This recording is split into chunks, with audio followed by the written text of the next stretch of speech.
Good day, grade 10 students. Welcome to English class. I am teacher Arnold, always ready to learn and to give you learning. Today we will talk about structure and language features of an exposition. In this part, it will help you identify key structural elements, example, exposition, statement of position, arguments, restatement of positions, and language features of an argumentative text. Another example is modal verbs, usually, probably, etc. The attitude expressed through evaluative language, conjunctions and connectives to link ideas, because, therefore, on the other hand, or etc.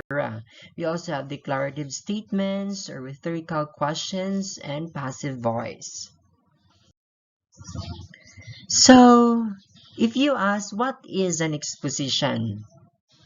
An exposition persuades a reader or listener by presenting one side of an argument, by taking a point of view and justifying it. We aim to convince others to see only that side of an issue. Some expositions speculate as to what might be and persuade others as to what should be. So another question needs to ask and needs to answer. What are the structures of an exposition? So there are three structures of an exposition. First is introduction, body or the series of arguments where you can put everything you want. Not just the important that could address your topic. And then we have also the conclusion. So let's talk about first introduction. An introduction is a statement or a statement of position. It introduces the topic and make it clear what your position is. So in your introduction, it can be your quote or something that you can arouse your reader on what you are trying to um, to enlighten up with your composition. And we also have body, or this is the series of arguments. In this section, you can make a number of points.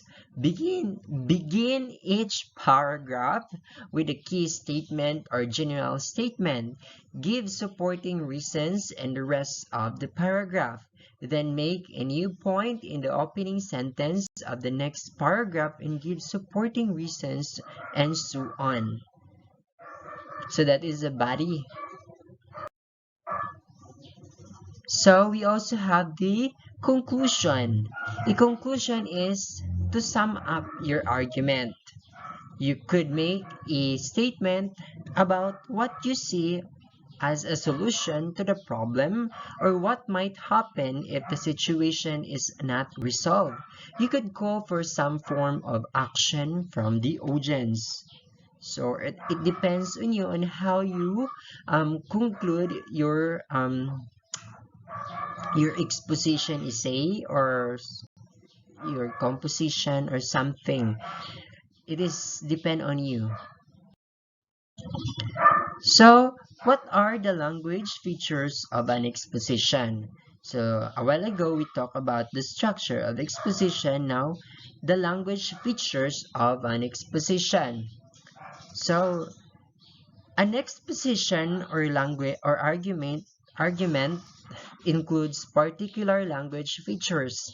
Aim to include some of these features in your exposition. So number one is the use of material process. This state what happened.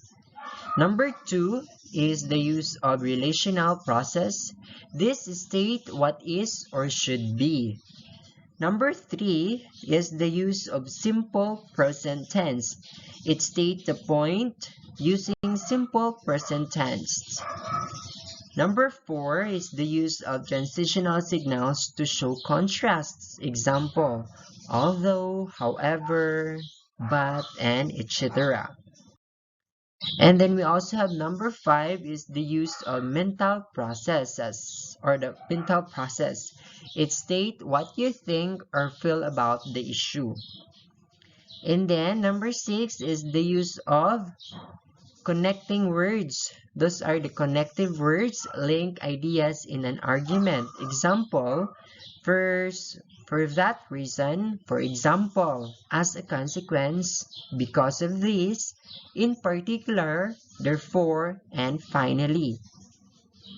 And then number 7 is the use of emotive words. These are words that causes emotional reaction from the readers. So if you just split with your boyfriend or someone, maybe you could do some emotive words. And then number 8, the use of modal verbs. Modal verbs express the writer's attitude to the topic. Example, can, could, should, must, and might, and others. Number 9, we also have the use of evaluative language. Evaluative language suggests the degree of approval or help compare ideas. Example, important, best, most, truth, largest, more, popular. And that ends our discussion about structure and language features of an exposition.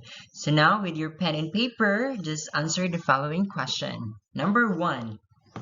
What do you call the words can, will, would, shall, should, and etc.?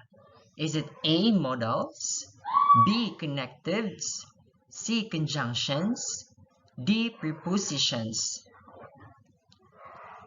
If you answer A, modals, then you are correct. Number 2.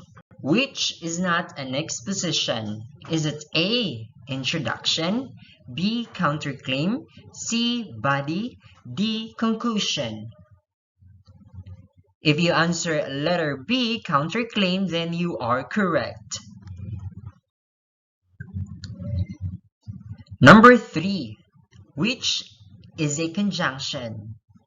A, but, B, on the contrary, C, firstly, D, finally. If you answer letter A, but, then you are correct. Number 4. I strongly believe that reading. What do you call the underlined verbs? A, modal verb, B, thinking, C, action, D, linking. If you answer letter B, thinking, then you are correct. Number 5. What language feature is used when the writer states what he or she thinks or feels about the issue? Is it A, material process, B, relational process, C, mental process, or D, transitional signal? If you answer letter B, relational process, then you are correct. And that ends our discussion about the structure and language features of an exposition. Hope you've learned our discussion today. Once again, this is your teacher Arnold, always saying the world is a big classroom for you to learn. Therefore, don't stop learning because learning is everywhere. Thank you and goodbye.